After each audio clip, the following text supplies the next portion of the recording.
Whew, day for it. Morning all. Join me on this fine morning. Let's get in the shade. Join me on this fine morning, continuing my cladding in the van. And I say continuing because I did start it and I forgot my camera, so I wasn't able to film it. It was only a small bit, but I took a few photos and I'll try and describe now best what I did. So you can see there, I've done the ceiling. Callum helped me again. Actually, this is a good opportunity whilst he's not here, without embarrassing him.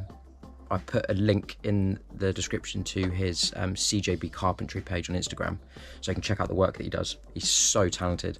Really, really good to have him helping out. I've learned so much from him already. But yeah, so he helped me do the cladding on the ceiling. So you might have seen in my lighting video, I finished wiring up the lights and I just sort of had them taped to the ceiling hanging down. So what we did, I wanted to get beams that spanned the whole length of the ceiling.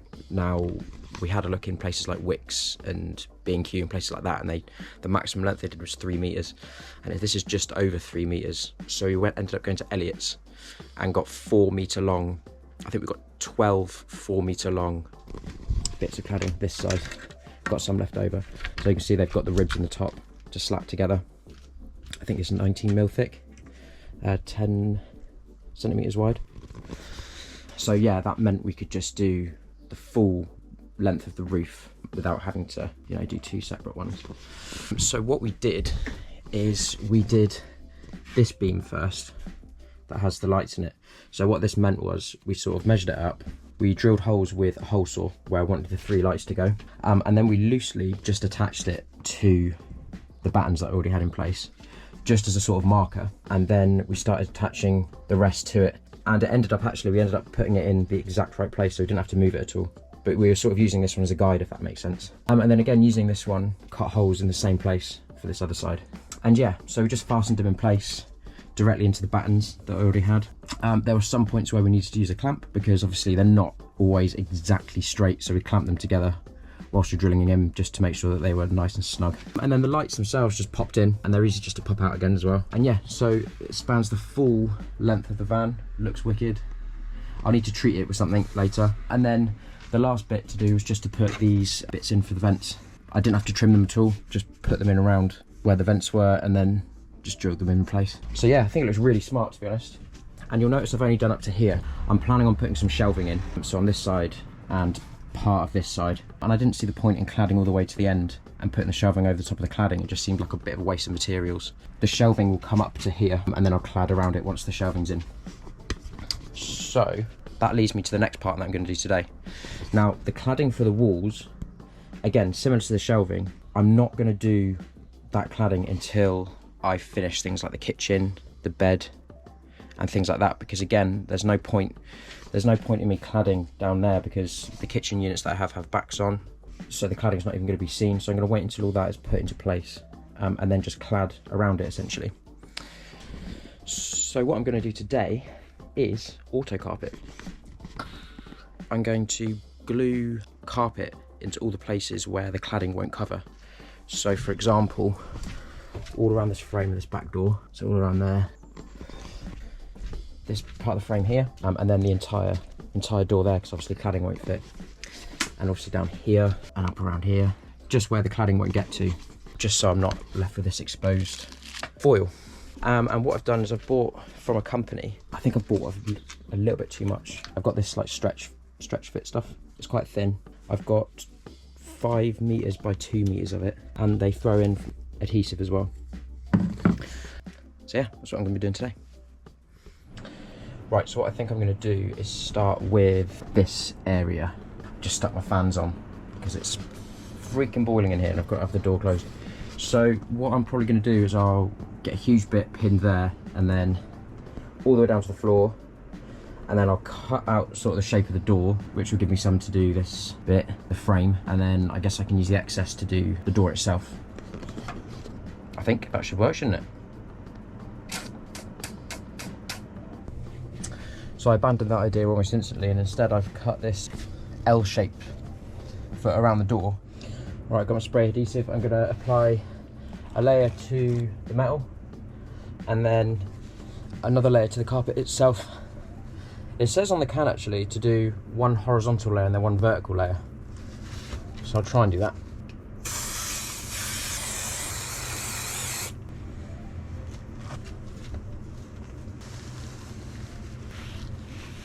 Check that out. So it's actually really nice to work with. It's sort of stretchy, and then you can sort of press it into place, and then you can see I've done it down this line here and then behind my electrical box here. So what I'm going to do now is just trim it off and then tuck it into this rubber here. So there we go, look, it's moulded quite well to the side, and then I've just sort of tucked it in this trim here all the way down behind there. So it looks quite smart, to be honest. Obviously the cladding and stuff will come up to, you know, like here, but it's just a nice way of finishing it off, I think. So now I need to try and do this huge door. This is why I am going to do what I said I was going to do initially. I'm just going to put a big bit over the whole door, and then I'll cut out the window. So for the door, I've just shut the door. I haven't stuck it in yet. I've just closed the door and wedged it at the top so I can measure it up. And I'm just going to cut along the bottom. There must be a much easier way to do this, either with two people or with a tape measure or something. But we move. Right, so before doing it, I removed the little stopper thing here, and I removed the handle. That way I can sort of carpet over it, cut a hole, and then I can just put the handle back over so there won't be any loose bits. And then I'll just, don't know if I can remove that. Nah, I'll just cut a hole for that. Right, let's do it.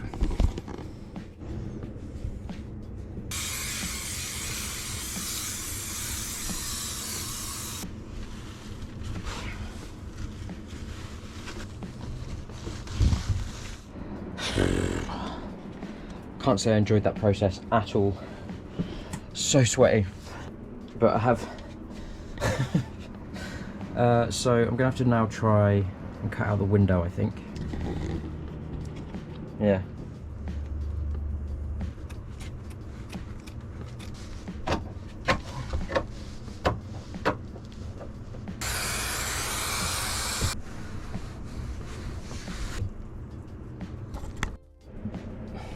I did it, if you can believe it. So handles are back on, these are back on. I ended up going around here with like a razor blade, which not only cut it, it knocked it into the crevice as well. Yes, there we go, scraps. So now I just need to do that little strip down there, and then the back doors. Hopefully it won't take as long as last time.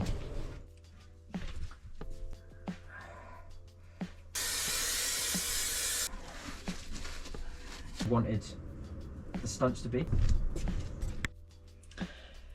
done. So look, we've got the side door looking fresh, and that bit down there as well, and then I've done the back as well. So we've got this arch, because obviously the shelving's going to come up to here, and then any cladding's going to come up to here, so it'll be covered. So obviously, yeah, the last bit of cladding to do is actually the walls, but as I said, I'm not going to be doing that until I've got my kitchen in, got my bed up. So the rest of this video will be a little bit later on. But see you then. We are back with Callum. And look how far the van has come since I was doing the carpeting. We've got a kitchen, we've got bed, we've got shelves, we've got Callum. And today we're going to finish cladding the walls, the ceiling, the bulkhead. As I said initially, the reason I didn't just clad the whole thing first was basically to save money, really. There's no point cladding behind the kitchen and under the bed and things. We're just going to use, we've got some of the same timber that we used for the roof. I'm just going to do the exact same process, really, aren't we? We're going to just fasten to these battens that I've already got attached to the metal frame. The only bits we're going to have to go around are plug sockets, which I've got one there. I've got one there on the bulkhead. I've got a light switch here, and just going to mount that, my little heater unit there, and that's pretty much it, really. Simple as that. Oops. So we're starting from the top down. Obviously, as you can see here, the ceiling sort of bows in slightly. So we're just gonna have to cut a slight angle in the end of the wood so that it fits nicely in. There we go, first one in place. And I'm just going to drill a pilot hole with the drill and screw some 30mm screws, did you say? Yeah. 30mm screws.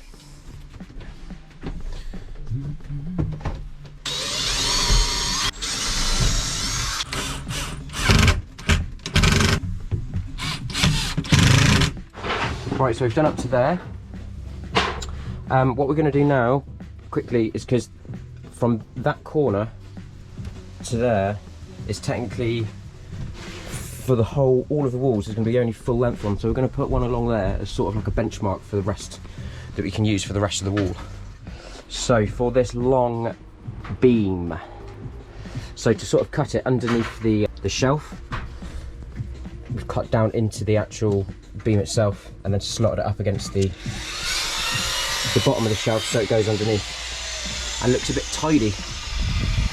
And then we can just use this one as a benchmark for the rest of the wall and above. Tidy. So for the joins, Callum's cut a strip sort of in half to go up to the corner, like so. Haven't drilled anything in because obviously there's a bit of a corner, so there's a bit of a gap, but this beam here holds it in place. And then for this gap here, cut another strip, just get slightly wide at the end, and also cut it into sort of 45. And then that sits nice and flush up against there. Again, I'm not going to put holes here because this beam here will keep it in place, but we're going to put a bit of glue just to, you know, seal it against the ceiling. Nice. There you go.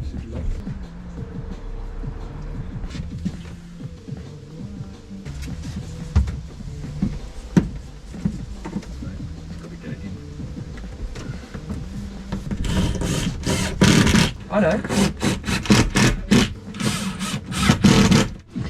There you go, look. Flush. Lovely jubbly. Scribing a window.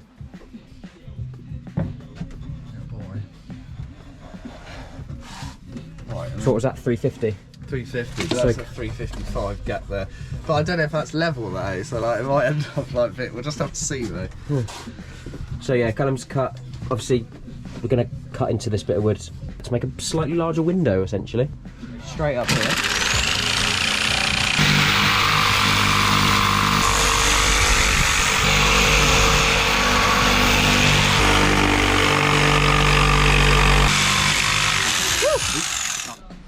So there's the beam in place, and we've cut out a little section for the window frame.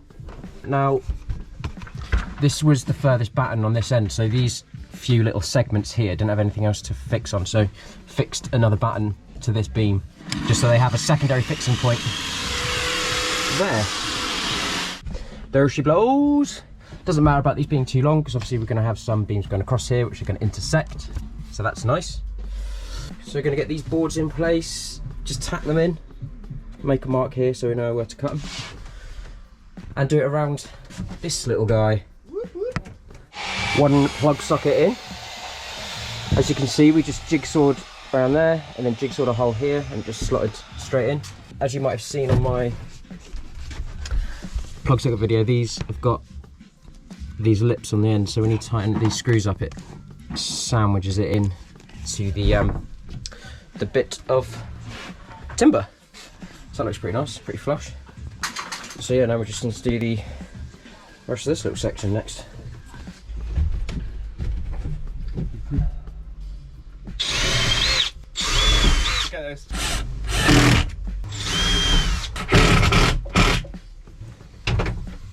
One side complete. Look at that.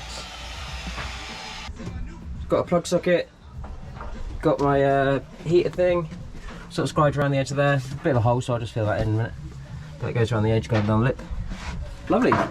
So now we're doing this side, just scribing up against the bottom of the shelf.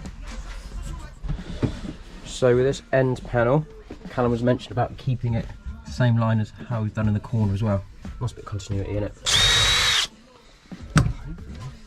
keeping it nice and straight. It's coming along. We've got a light switch. And look at this. You're proud of that, aren't you, Callum? Oh, I'm very proud. Look at how those look like that. God. That's special, isn't it?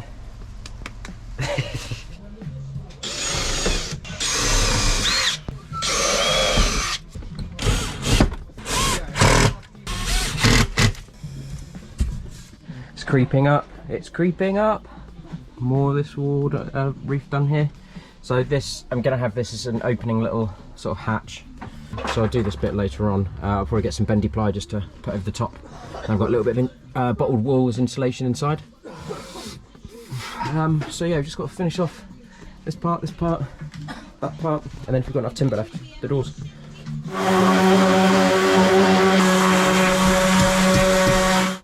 Look at that. Cupboard. Or as some people call it, a cupboard. Just finish off this side, I guess, now, isn't it? There we go. Woo. So the only bit we have to do now is the back doors, but we've run out of wood, so gonna have to do it another day. See you in a bit. We are back and we're just finishing the cladding. We've got some more tongue and groove stuff, the same stuff we did on the walls, so we're just gonna do the back doors, basically.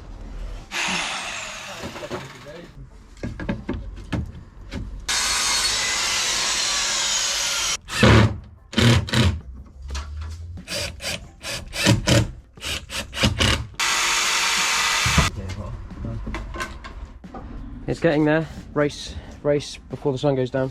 This side is what I'm responsible for, which is not going so well. These sections here are slightly raised, so I'm probably going to carpet them at a later date. Where's yours? We're losing light fast, but close. So we ended up sticking them on and then just using a multi-tool to trim it all down in situ. So I'm going to do that this side as well, as you can see here. So I've just screwed these into place, and then I'm going to draw a line down here and down here and just cut them all into shape. Just about made it. There you go. We were running out of light, so we ended up, like I said, we just put them too long, then just trimmed them with the multi-tool. But I'm going to get some corner moulding for the windows anyway, so it should neaten them up. And then I'll probably finish the metal bits with some auto carpet again. But that is your cladding look. Looks pretty smart, doesn't it? I can't remember if I showed you, but I've also done this little section for up here. I've got a little noggin here I'm going to put there. I'm going to paint everything first, and then I'll attach some hinges to the roof just so I can open it up. But that's your lot. So next job is going to be a big paint job. So I'm going to paint the majority of the walls white. Well, all of the walls white. The cupboards white. All this white. Then I'm going to leave all the pine sections, just varnish them, and obviously varnish the ceiling as well. Leave that this colour. So that'll be the next video. See you then.